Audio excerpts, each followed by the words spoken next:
All right. Being that I was out sick, we've had some inclement weather, which has closed the campus. Man, we're here and I'm recording this particular session. After this, you go ahead to the discussion board and there'll be some questions there for y'all to go ahead and discuss. And I'll modify those questions based upon the activities that we have here. So this is session 4 for the Family Systems Theory course, Chapter 4, Alliance and Assessment of Family, and Chapter 5, Working Through Relationship Blocks. I'm the instructor, Brandon Gamble, coming to you from Alliant University. So our reflective thought is, if the family were a boat, it would be a canoe that makes no progress unless everyone paddles. So I thought about that as I was reading through some of the examples and really kind of the core ideas of the chapters for today's session. So the topics we'll go over are vocabulary. I'll review some of the assessments and at least the ideas around those pieces. We'll follow the stages and steps 1 and 2. The 4 goals of the EFFT therapists in steps 1 and 2. And then we'll take a look at 3 access points of guiding therapists interventions in steps 1 and 2. We'll talk about the continuing stages in steps 3 and 4 and the goals as well as access points. We'll talk about relational blocks, which I thought was very interesting. And then just a reminder of that EFT tango and back and forth, right? So vocabulary, right? And I really wanted to kind of get into these particular words around vocabulary in relation to assessment and evaluation. So, and I'm going to give you kind of my understanding, but I want you to begin as you're listening to think about your own understanding of what is the difference between assessment and evaluation. I'll say that again. What is the difference between assessment and evaluation?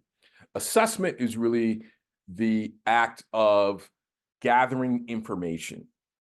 It's the act of gathering information. I'm using a very simple term for it, but I want to clearly differentiate between that of evaluation. Assessment is the act of gathering information. And there's different things that you can do. You could look at records, you could interview, and you can have a set standard interview, but you're also within the interview, you're making observations, records reviews, interviews, and observations. Sometimes you might even do some further testing or use a survey or a rating scale. And those particular things that I sent you were 2 parts of the assessment that I sent last week. One had to do with the individual's personal assessment, and the other had to do with the overall intake that you're doing with the family, right? Now, here's the difference between assessment and evaluation. Assessment, again, records review, interview, observation, the acts of collecting information.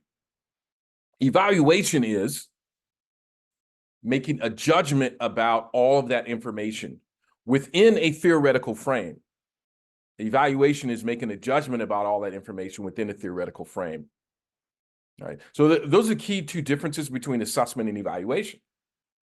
Now, I can be doing a formative evaluation, which is an ongoing piece.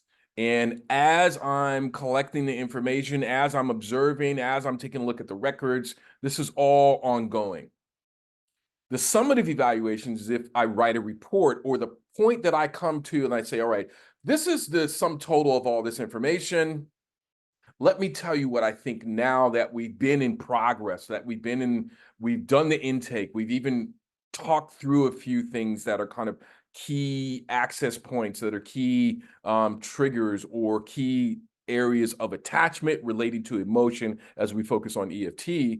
I'm summarizing everything, and now this is the basis by which we move forward with clear goals, right? Now, let me kind of move back to some of these other things, survey and questionnaire. A survey can be part of an observation, that's a checklist, but it can also be a questionnaire, right? All questionnaires are generally surveys, but not all surveys are questionnaires. Next, a safety assessment. Your book talks about this, and I think it's good for you to go back and review that. But I think it's important. It's a big key piece of these stages.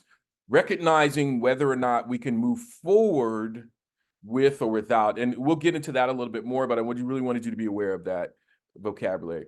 Secondary attachment strategies. Once I get to a certain space and I realize that some of my other attachment strategies aren't working, I may have some secondary attachment strategies. And sometimes those are even harder to address than the primary attachment strategy. Next, parental or familial investment. And I think the safety assessment goes along with the parental and familial investment, how much the parents or the family are willing to invest in the counseling process. Empathetic reflection, we've talked about that before, but it's good to continue to remember because it's a key part of these next stages. Validation of everyone who's there because they came into the room, but also that they're willing to work and that their feelings are validated. Evocative responding, and we'll talk a little bit more about that, but that's a key vocabulary word. It's not something you're going to see everywhere else. And some of these vocabulary words are real specific to the theory, right? But it's important to know and understand. Tracking relationships and interactions, right? Tracking relationship interactions. These are important as part of your observations, as part of your assessment, leading to your ultimate evaluation. A relational block. We talked about this before, but this is important stuff in regards to kind of being stuck in this cycle where one is, and particularly these chapters, we're talking about a parent and a child being stuck in these relational blocks. The child is pulling or pushing towards some type of secure attachment, and the parent is stuck and kind of frustrated that the child's not seeing their perspective and working with those relational blocks. Family insecurity and emotional gridlock. If you have too many of those relational blocks, and there's also family insecurity, and that emotional gridlock can have everybody stuck until we can get back to the sense of safety and starting over with some of these stages and steps. All right. So I'm just putting it out there, and I'm hoping to hear back from y'all, but this will be part of the discussion board when it comes to the assessments. What was as you expected? What was different? How did you think a family may feel being asked all these questions about a sensitive subject? And I really wanted to put on our lens that we begin the course with when it came to context generationally, context culturally, context even socioeconomically. How did they feel having a stranger ask them these questions and talking about things that they may not have actually talked about before? All right. And how about an individual, especially if they're the identified patient or the IP, or everyone else thinks they are, but it's really a family dynamic and that individual is in the midst of it. So there's three major stages of EFT, and this is just a reminder: stabilization, de-escalation. That's what we're really talking about in session 4. And then in session 5, restructuring interactional positions. And eventually we'll get to consolidations, but again, there's 9 steps within these 3 major stages. So, and I'm just going to go over this example. I'm going to tell you some of what I think about it, right? But if we had been in person, I would have loved to have had facilitator, note taker, and reporter, but I'm going to just read this scenario, and then I'm going to talk a little bit about what I kind of think. And based upon the book, I'm not going to give you completely way out there. A parent couple come in presenting a concern with their child. The parents have 2 types of parenting styles, and they acknowledge this. They're both frustrated and concerned because the child is struggling in school and they want help.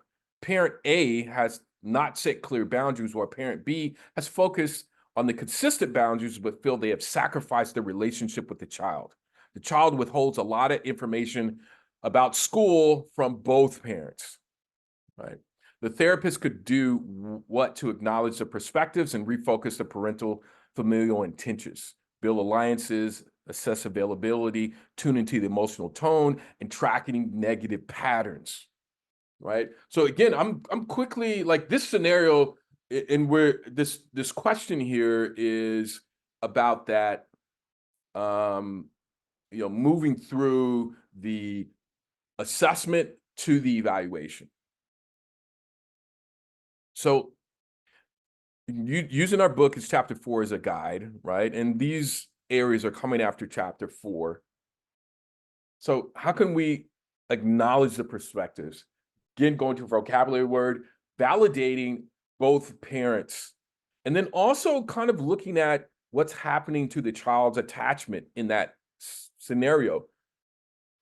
Yeah, if I were a kid and I were getting two different messages from my parents, it's to my advantage to somewhat manipulate the situation by only telling them what I need to tell them, so I can relieve some of this pressure that I may be experiencing at school. So immediately right away, I'm seeing that the communication system for the family is down. So what I would look to do and make some assumptions for the family sometime, and some empathetic pieces, and we'll talk about that some more. But I want to build an alliance around our communication. We all agree that one, we want the child to have improved academics, but we also want them to be able to talk with us. And I might just make a statement. I'm not making a judgment, but I'm going to make a statement about, can it would be good to have a strong communication system. And I'm going to let that sit and see how they react to that. Then we follow up by really shoring up the idea about the communication system may be the bigger issue. But I'm going to let them state that and come to that conclusion. I'm not going to push that, but I am going to leave it out there. If I need to, I may say, could it be that the communication system issue is bigger than the grades right now? And if we can kind of work with the communication thing, then we have a path to get towards the grades. Now, I'm looking at availability because for each of the parents, I'm wondering too, like, how locked in are they to both of these things? The relationship versus the boundaries, and finding that balance. And I'm looking to the emotional tone again, and then going back to any negative patterns that may be there. Because if we're with the child and we begin to talk about school, I'm looking for reactions.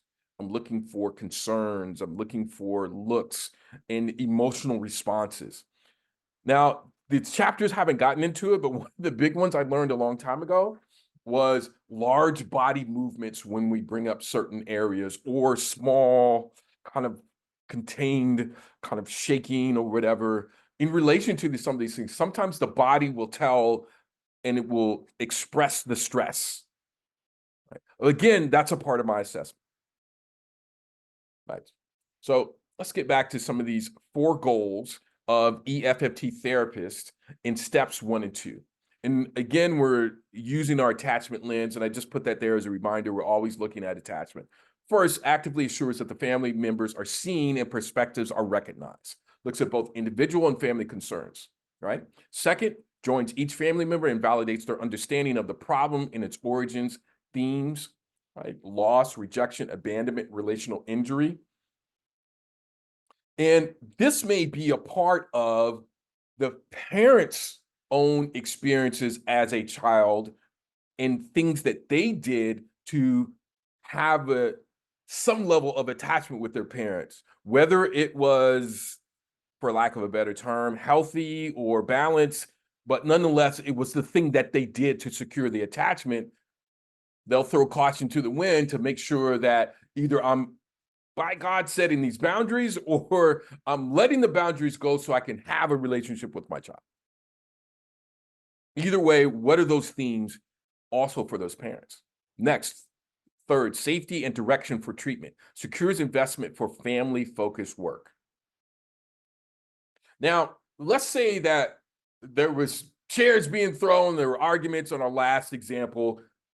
We got to get back to, is this a moment where one of the parents needs some space and we need to talk individually, or we need to have more family sessions, didactic to two people, or deeper family session? And fourth, right, moving on to the fourth area or these goals, identifies interactional patterns associated with the family's presenting problem, making them have an understanding and seeing what's predictable, making them understandable and predictable.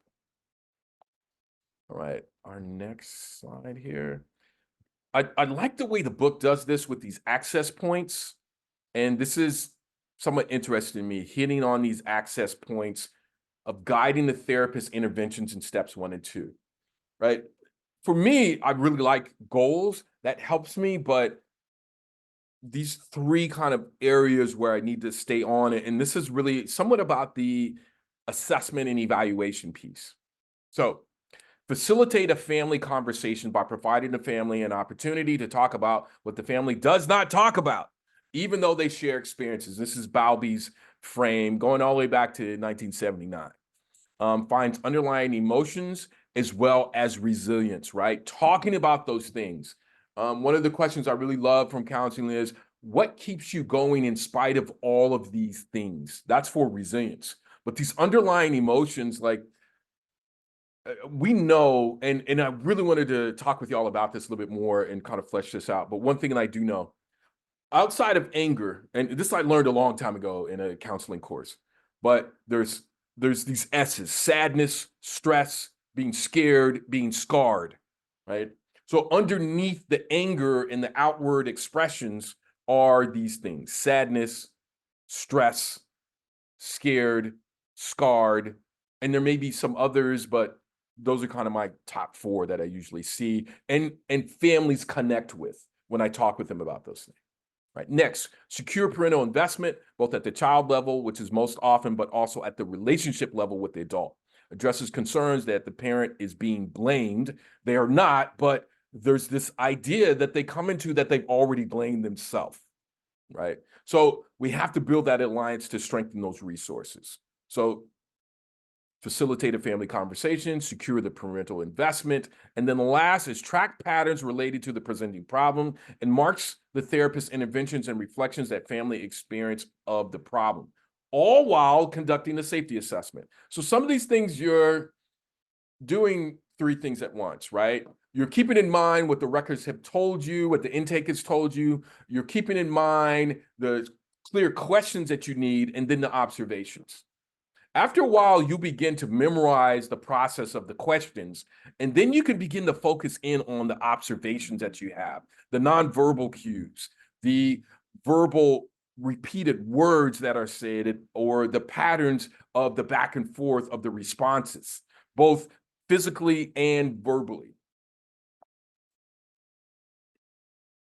Right. So I'm just going to pause here, and here's how we'll do it for this one. But looking in your book, in your mind's eye, for at least 2 examples of these types of statements or questions, then statement out loud and ask the client what their response is to these statements, right? So for example, it reminds me of an event. It feels like that was kind of, right? Each person, and some of these statements, right, are important to practice with each other and other people. So, but what are statements that you could think of right now to validate, right? Man, that must feel very painful. Correct me if I'm wrong. I want to get that right. Evocative statements. That seems like I'm being evocative now. That seems like it would hurt a lot. I don't know. Am I right about this? Reframing. Man, your mother said she was very disappointed. Perhaps, though, too, she thinks really highly of your abilities. You have to think highly in order to feel disappointed. Alliance and assessment of parenting. So, for example, availability, right? It must be, my sense is y'all want to be able to get to a point where you're on the same page. Has there been a time when you've been on the same page? What was that like as parents? What did that feel like? So parent assessment, And then moving on to the sibling assessment, if there are siblings involved, and how they see and view this whole piece. And sometimes if the parents are completely on different pages or their things are coming up, again, that parent assessment leads to a didactic or individual assessment versus and session versus a family session. All right, I hope that's making sense there with some of these pieces. Again, go back to your book and look at some of the examples for types of questions and statements, right? 2 goals for steps 3 and 4 in the EFFT, and we're moving forward with that. First, the therapist expands from tracking the family's negative interaction pattern to including deeper emotions association with an individual's experience of the pattern or associated. So increasing vulnerability also requires an increase in safety. So you may begin the sessions, it's a little chaotic in steps 1 and 2, but now we're moving in steps 3 and 4 to remember the things that we've done to establish safety. We need those now because we're going to go even more vulnerable, right? And we're going to say some things that are sensitive, and we're talking about things we haven't talked about before, going back to some of our bigger goals as well. Second is reframing the family's problem and shifting the focus to the disruptive influence of the negative pattern and relational blocks it represents. And I'll break that down again, is reframing, right? We get to the point where this is disruptive influence and this negative pattern, and we're not able to see past the pattern, and we dismiss it out of hand. So that gets us to those relational blocks. Here are access points: exploring relational blocks, seeing by attachment where blocked attachment communication results in separation distress. And the separation distress causes someone to act out or act in and shut down, or act out to the point where they push people away. Next is accessing and assembling underlying emotions. So if I see these relational blocks, there's got to be an emotion associated with that, but likely they haven't really interrogated other than more, it's just made me very, very upset. And so you're providing a safe environment for them to explore what made you so upset, right? Upset could mean many different things. It could be I'm sad, angry, scared, stressed, all of those different things, but the act that people are observing from day to day is way out there, right? Clarifying caregiving intentions. Needs are made explicit and clarified. What does the child need? What does the parent need, or the caregiving family member? Focus also on unmet attachment needs associated with the relational blocks. Again, coming back to those things. Promoting parental openness. Parents are open with their child about their approach as it relates to the relational block between them. And this may seem premature, but you're setting an intention. So it's good to be cautious here when it comes to promoting parental openness. Because to some degree, it's kind of like, you have a strategy and you're telling the person the strategy before you get started, so it makes you open to be manipulated, right? But you begin to set an intention that my intention is for things to go better between us as parent and child. I'm shifting the strategy, and I want you to see me shifting the strategy to some degree. I may not tell you everything that I'm doing because I don't always know, and I'm getting the help from this therapist, but I'm working it out. Hope that last part makes sense. Right. Relational blocks. Now, these are very interesting to me, but these are kind of the core of what you're there to work on. So I'm getting a little excited about this part because I've seen breakthroughs with families and they're able to get to that next piece, but this is all part of the process. So they feed insecurity through eroding a child's confidence and a caregiver's ability to respond effectively to the child's attachment-related concerns. I don't think that my mom or my dad can really help me. That's scary for any child, adult, all the way down to a baby. The child's attachment-related communication is distorted through the self-protective strategies. They're doing what they think they need to do. It's trial and error. They may not know what works, what doesn't, but They're responding to their needs for attachment. They also impact the larger family system because there's usually a lot of acting out, there's a lot of jealousy, blame, shame, all these other things. When a parental figure or significant other is available to meet the attachment needs, secondary strategies seek to amplify or deactivate the signals related to these attachment needs. And these can be good, but sometimes, again, it can create some enmeshment, that type of thing, but it can be good. So an increase in separation, distress, negative emotions, and this can lead to, this was supposed to be an arrow in there, somehow it got messed up, but it can lead to an increase in separation, distress, and negative emotions to others. Right.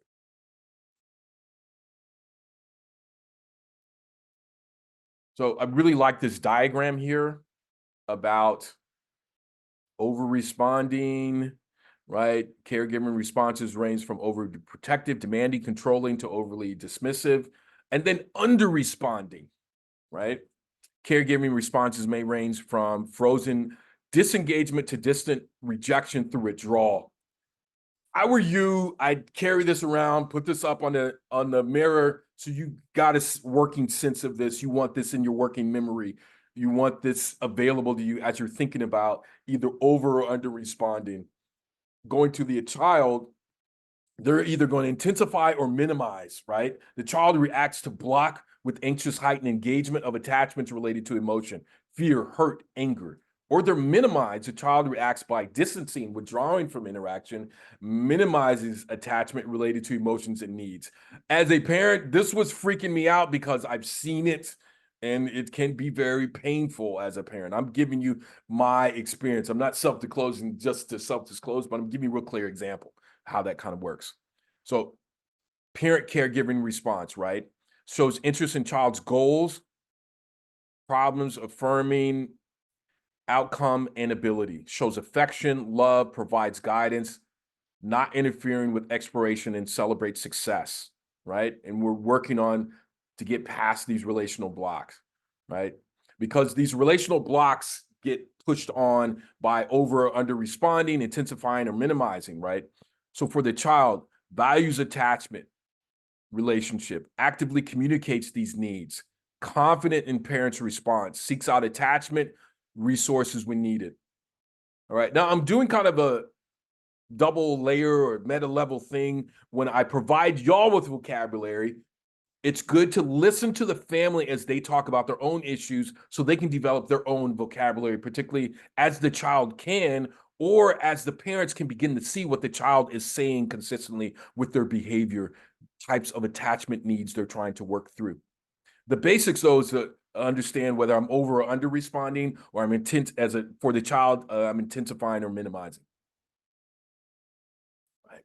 Again, this EFT Tango as applied to within a session, right? We're mirroring the process, mirroring the present process. How does this go? I'm following along. When you talk about your concerns about grades, or you talk about your concerns about chores or behaviors at home or relationships with siblings, right? Affect assembly and deepening. We're talking about these understanding of like what that feels like, what that is. Let's go deeper and explore what the kind of the secondary emotions are that are going on. And then we're encouraging these choreographed, engaged encounters to talk about, let's say, and I'm giving you an example. Let's say the child comes home, they're sitting down, the homework is there, and we're going to just kind of talk through the last time they pushed the book off the table, yelled at their mom, said, I hate math, and walked away. And that's a personal one for me because I did that a lot.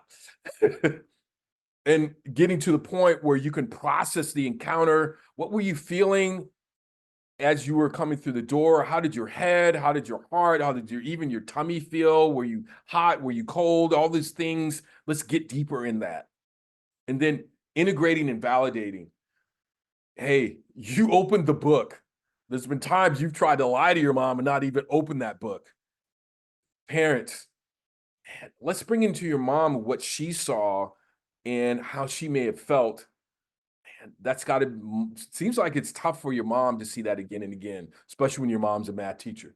All right. Remember, you have the assessment and ongoing efforts to assess safety, readiness, as well as provide new perspectives in this EFT tango dance. And I just keep coming back to that because these are kind of all the working parts, right? And really, it's kind of like when you learned how to drive a car, you had so many different things. You got the steering wheel, you got the brakes, and then you got to watch for other people, right? All these different things are kind of working together, and that's part of that tango,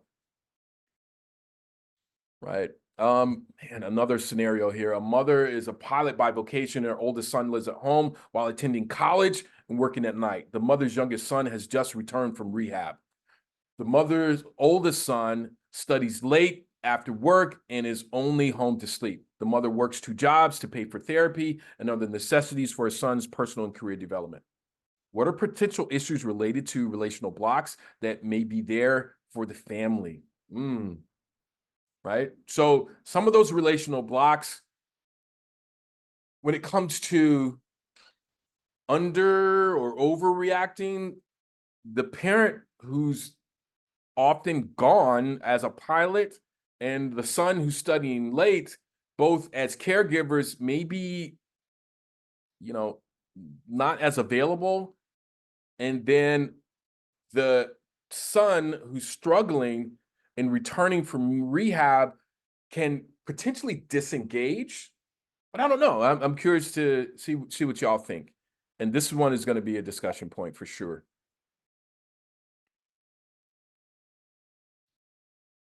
All right. See if I can get to this next slide. Or are we at it? I think we're at it. Okay. I hope that piece was helpful for session 4. Stay tuned for session 5.